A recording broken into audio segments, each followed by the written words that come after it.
Usually Khmer New Year is always a great time to pause and be grateful for our journey. I think especially as Cambodian-Americans, our journey hasn't been easy, yet we are here today and we are very blessed in so many other ways. Also, it's a time for me to reflect on our cultural identity and who we are and how it shapes us. I think that all of us cannot be wholesome without knowing where we come from and how that shapes who we are today. Welcome to Love, Listings, and Legacy, where love, community, and building a lasting impact meet. We are Mony and Sophaline, a husband and wife real estate team, sharing our perspectives on life, real estate, and philanthropy, our stories about resilience and service. Join us each week as we share our journey of life, business, and giving back, all while building a legacy for our family and community. This is Love, Listings, and Legacy, where hearts, homes, and philanthropy come together. Let's get started. Hi, everyone, and welcome back to another episode of Love, Listings, and Legacy with Sophaline Mao and Mony Nup. And today's episode, we have a special topic today that is very special to us. As you can see, Mony and I are dressed in our traditional Cambodian attire in honor of our new year this month of April. So, how do you think we all look? We look good, right? Yeah, you look great, honey. You look so regal. Is that what you call it? Yeah, regal. Okay, regal. Yes. Okay. So in this episode, Mony and I wanted to just have a very meaningful conversation about what our Cambodian heritage and our culture means to us. And so with that said, I just want to say Chimriap Sua. Chimriap Sua. And so Day Chanam Thamai, Happy New Year to all of you who celebrate this Songkran New Year, and may all of your family have health, success, and happiness. And so with that said, I wanted to throw the question over to my husband Mony and see what his favorite thing is when it comes to the month of April and us celebrating our new year. So let's hear it, honey. What is your favorite part about our Khmer New Year? Well, of course, the food. Absolutely. There's a lot of food, so there's a lot of food sharing between family members and friends and getting together with friends. But really, overall, it really comes down to just getting together with your family, with your friends, and just celebrating life and the new year. And that we wish each and every one of us to wish each other, the life, the success, the prosperity, the health, and most importantly, peace. That's what it comes down to. Absolutely. Well, I'd have to say that I really enjoy this time of year because it's very special because, I always tell Mony we get to celebrate multiple New Years each year. And so for us, the mid-April Songkran New Year, which is often celebrated in many other Southeast Asian countries, such as also Thailand, Laos, Myanmar, and other parts of Sri Lanka. But it is a time of year for us to celebrate the new year and really just take time off and enjoy time with family. And just like Mony said, part of our culture is the food. For me, I really enjoy getting the family together and having us gather at home, honey, and then we have a nice meal. I also love preparing the angel altar. Basically, David Achnam Thamai, every new year there's a new angel that takes care of the year, and we always do something fun by putting something on the altar. So that's always special. And so when Mony and I look at celebrating our Khmer New Year together, there are a few things that mean different things to us. And so Mony had just mentioned he really enjoys the food at Khmer New Year. And so what specific food do you like? No, just a variety of, you get to try every variety of food, and not only the traditional Cambodian dishes, some machu, khaw, trai chien, whatever. Oh my God, that's so good. Just everything that you could try. People make different things, and you get to try them all. And but as important is also the dessert to go with it. Oh, yes. They just boatload of dessert, Cambodian traditional dessert that you get to try out because other people make it, bring it, for example, bring it to the temple, and then you share the food with the community. So that's kind of cool. That's so great. Well, I know in the past years of living here in Livermore, and ever since Mony and I got married, we've been honoring our Khmer New Year every year. And one of my most favorite things to do is preparing the New Year Angels altar. And when we liken that to something that we do in Western culture, it's just like how we leave milk and cookies out for Santa Claus on Christmas Eve. But what we do is every year there's a new angel who descends down to look after us here. And there's certain things, and depending on who the angel is, there's certain things that you want to offer. And so this year, I believe the New Year angel really enjoys like sesame oil, soybean oils, and so that's something that you should put. And also, it's very common that you'll see a lot of Cambodian families welcome the New Year by setting up an altar, usually in front of the house, because the front of the house is kind of where the blessings come in, the good luck comes in. And so all over Cambodia, that's what a lot of families do. So you prepare fruits, typically between 5 to 6 types of fruit. And apparently, honey, you're supposed to put them in pairs. And also there's water and sweets and just lots of good things for the new year. And then the idea is that when the New Year angel descends down to earth, as a family, you're supposed to be together because that's the time of year to be together, celebrate. We light incense, we play music to welcome the new angel, and then we ask for her blessings in taking care of us and our home and our family. So. And I'm sure the angel know that the tariff's a little high right now, but we will make sure that you get your oil, your drinks, and your food. Yes, make sure. Yes, it might not be like 6 pairs of fruit. It might be like 4 pairs of fruit, just because everything might cost a little bit more. But nevertheless, it is such a wonderful tradition. But I really do enjoy being able to just kind of pause, take time off. Obviously here growing up in the U.S., it was a little different because it's not a national holiday. We don't get time off unless our New Year falls on a weekend. But just to share with all of you, my experience living in Cambodia, Cambodian New Year is literally, it's shut down. It's just like how it is here during Christmas and the New Year. Like it's the holidays. It's expected that everyone shuts down their business, goes back to their ancestral village, pays homage to, their ancestors. And also it's not just honoring the ones who have departed, but it's also remembering those who are still with us. And so maybe I can ask Mony, what are some of the traditions that you like doing for our parents, especially at the New Year time? Well, this is something that I learned, of course, recently with you. By the way, today is our 4th anniversary of us meeting together 4 years ago, and we've been married now for a little bit over 3 years. But we went on our first date on April 10th, 4 years ago today. So, but no, it's just it's a time of a lot of traditions and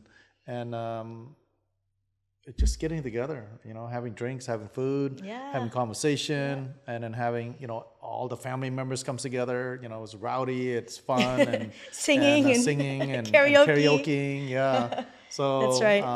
That's what it comes down to, and just hopefully forget part of the work, but nonetheless, you still have to work here and there a little bit. But nonetheless, that it's supposed to be the time to take that we partake and in each other's company. That's what it's about. Oh, I love how you said that, honey, because traditionally the reason why we celebrate in April, do you know why? I do know why. Yeah, maybe you want to share why we celebrate so late in the year. Yeah, so well, first of all, our New Year is not just Cambodian New Year. It's Songkran New Year's include, I believe, Thailand, and also Laos and Burma and the whole region, Southeast Asia. And the reason why is because towards the middle of April, that's when all the rice harvesting is complete. Right.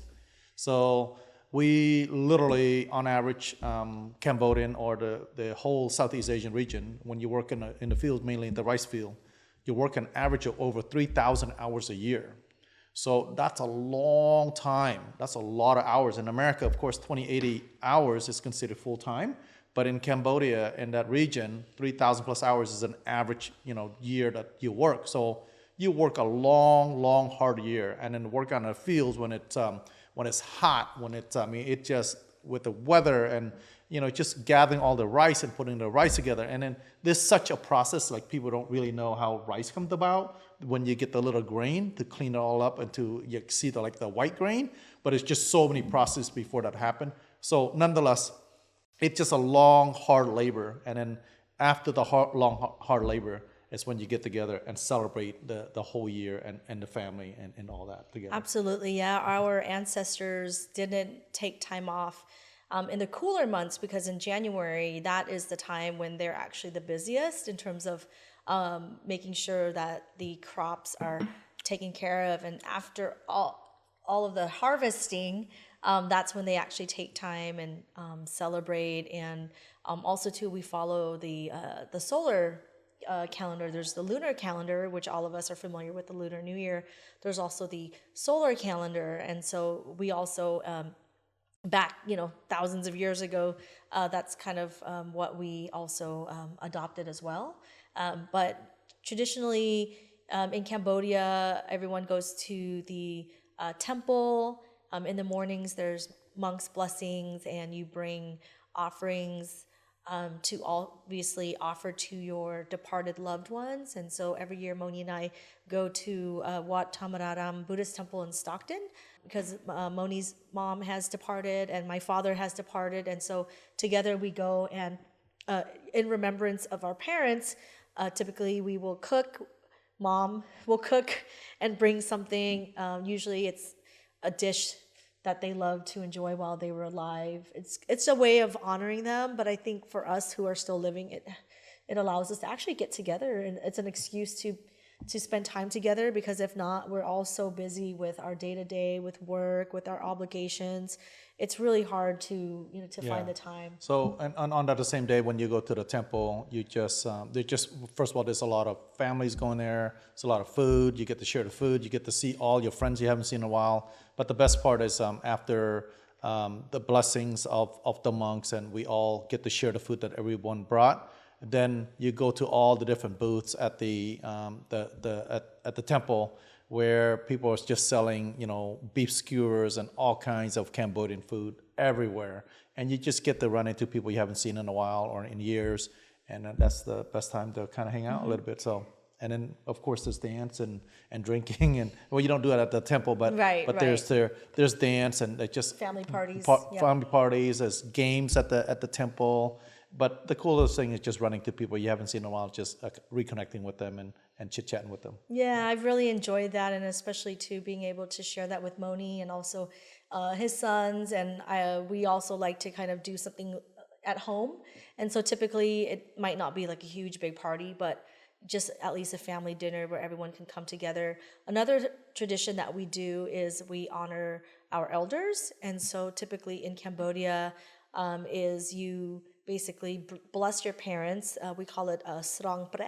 Mm-hmm. And basically, the idea is that, your parents are your living gods or your living deities, right? Because your parents have sacrificed, have done so much for you, that once a year you honor them and you thank them by blessing them with water. And then you also can bring them a gift of fresh fruits, anything that they enjoy, with a little bit of a gift, of money, of cash, anything that you want to give to your parents, and ask for their blessings for the new year. And then also ask them for forgiveness if over the year you said something to them, or unknowingly, or ask them to do something. And so it's a way of kind of like starting the new year fresh on a clean slate. So I really enjoy that tradition.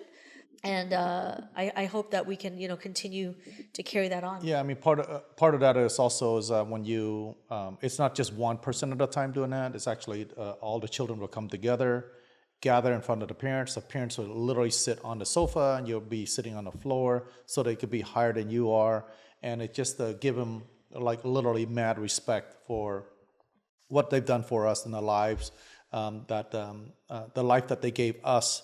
And in return, just asking them for forgiveness and then their blessings to continue to bless us with their presence, and also while they're here, of course. And then and then just asking us for, for them to bless us and with peace and prosperity and health and all that good stuff. So Yeah, pretty cool. absolutely. Yeah, it's a great time of year, and again, for us who grew up here in the U.S. or other parts of the diaspora outside of Cambodia, we often have taken time off. Fun fact, but I used to actually sometimes miss school and call in sick or whatever, because it's our new year. I don't call in sick. I just cut school, so that's completely different things altogether. Don't do that, kids. He's joking.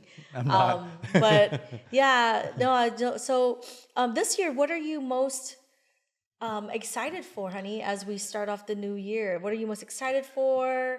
What's Literally, at the end of the day, for me, it's work is work. It's just a way to make money to pay for our bills and all that.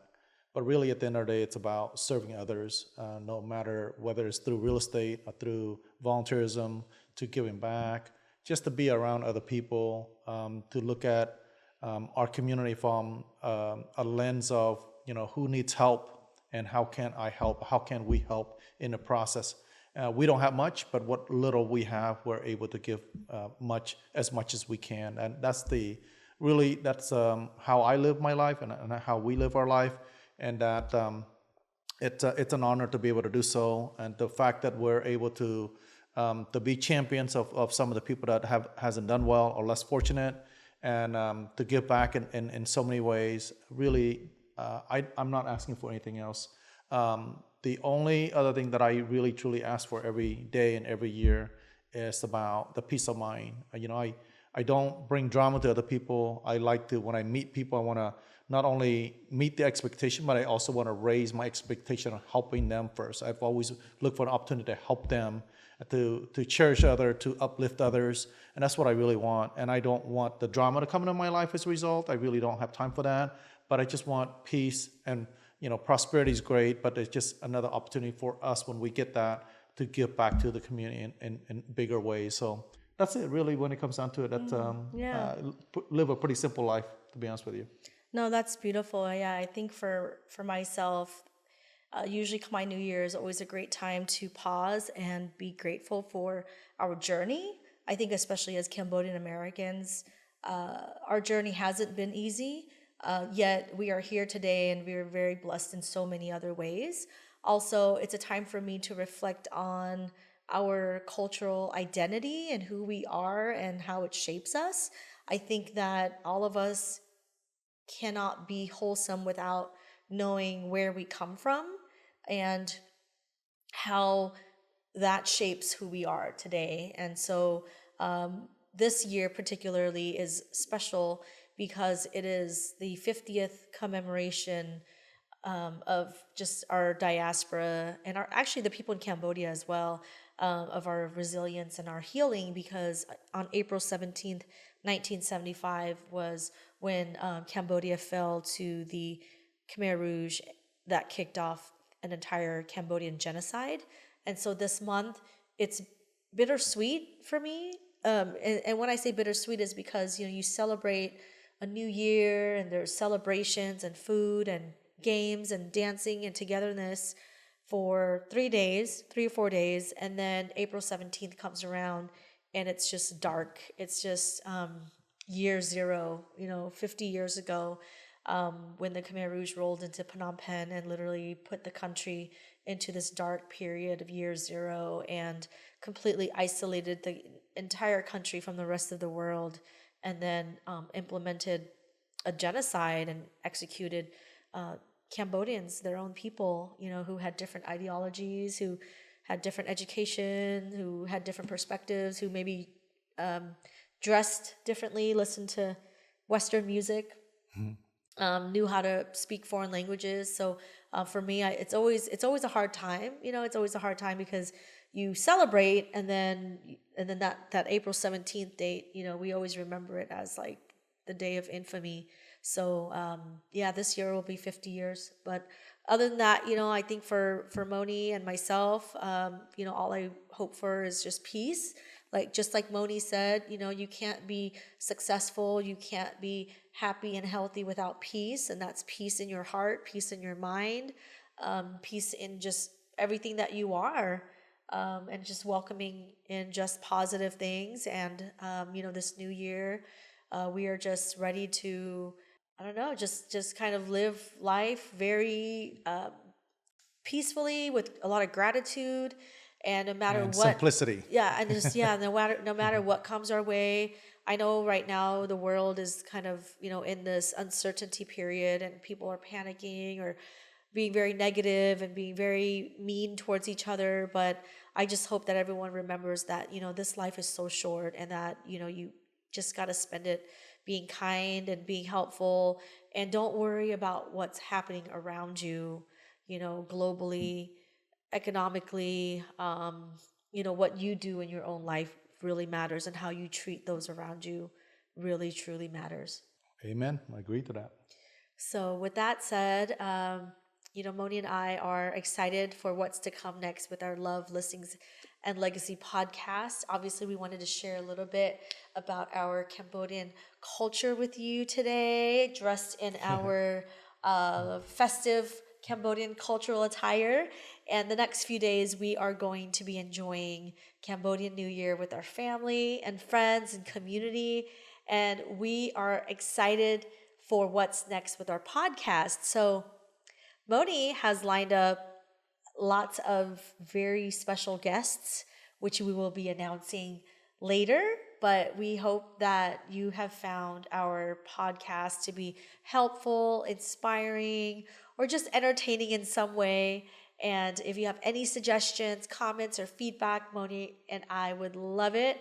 And of course, please follow, like, and subscribe to our podcast anywhere that you enjoy podcasts. And other than that, I'm going to have my husband here send you off with his blessings. Yeah. Well, again, thank you for always supporting us. We really, really appreciate it in this new year. Sophie and I would just want to bless you and your family with health and peace and happiness. And may you always be surrounded by love, by family and friends, and good people to come into your life. So, blessing. Counting our blessings ourselves. Oh, that was beautiful, honey. And of course, just as Mony said, thank you so much. And we wish you all a happy new year if you are celebrating, and be safe. And thank you all so much. And we'll see you next time. Thank you. Thank you. Bye. Thank you for joining Love, Listings, and Legacy this week. You can follow us on Facebook, Instagram, and YouTube. If you haven't yet, go to Apple Podcasts and Spotify to subscribe, rate, and review our podcast. Join us next time as we continue to navigate the path from adversity to success, one property and one purpose-driven decision at a time. Thanks for listening.